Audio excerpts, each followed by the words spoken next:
Sejumlah perangkat adat Nagari Salayo Kabupaten Solo, Sumatera Barat mendatangi kantor Wali Nagari dan membuka paksa kunci Balai Adat Nan Panjang Kubung Tigo Baleh sebagai bentuk protes dan penolakan terhadap kepengurusan mantan Ketua KAN Nagari Salayo yang selama ini dianggap tidak adil dan sewenang-wenang.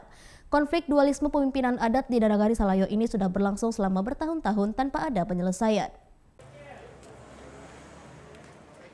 Buntut kekisruhan adat yang terjadi beberapa tahun belakangan ini di Nagari Salayo, Kabupaten Solo, Sumatera Barat, kaum Datuk Bandarokayo yang berasal dari suku Caniago Tigo Korong kembali menguasai Balai Adat Nan Panjang Kubung Tigo Baleh yang berada di Kecamatan Kubung, Nagari Salayo, Kabupaten Solo.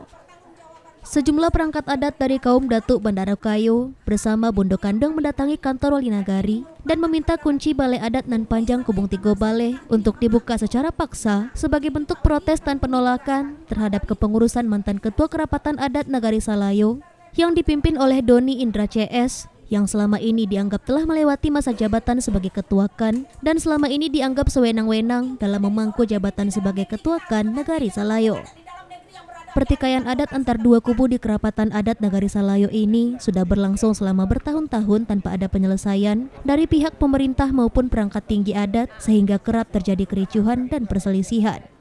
Terkait kekisruhan tersebut, para niniak mama dan Bondo Kandong kaum Datuk Bandarokayo yang berasal dari suku Caniago Tigo Korong berhasil membuka paksa kunci Balai Adat tersebut dan kembali menguasai Balai Adat tersebut setelah terjadi konflik selama 2 tahun terakhir. Kami kembali yaitu Kerapatan Adat Nagari Salayo. Ini antara siapa dengan siapa nih terjadi konfliknya? Konfliknya terjadi antara anggap saja lah ya, sayap kirinya kelompok Doni Indra SH, Yulianri dan kawan-kawan beserta kroni-kroninya dengan kami pemangku adat yang syah yang menerima turun-temurun.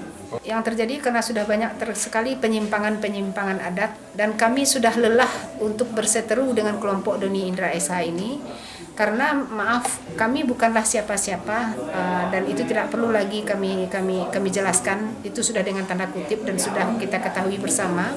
Kami tidak mempunyai jaringan-jaringan yang kuat dan kami hanyalah saya ibu rumah tangga biasa dan beliau juga bukanlah siapa-siapa. Kami hanyalah kaum-kaum petinggi adat yang mempunyai kebenaran-kebenaran hukum adat. Makanya ketika mereka melakukan pelanggaran seperti mereka merubah-rubah jabatan pemangku adat di dalam nagari, melakukan adu domba, melakukan ketika terjadi sengketa adat, mereka tidak pernah ada beberapa yang tidak melakukan sebagaimana terdapat dalam anggaran dasar rumah tangga kan secara berjenjang naik batanggo turun gitu loh.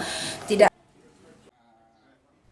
Dari Kabupaten Solo, Sumatera Barat, Budi Sunandar, iNews melaporkan.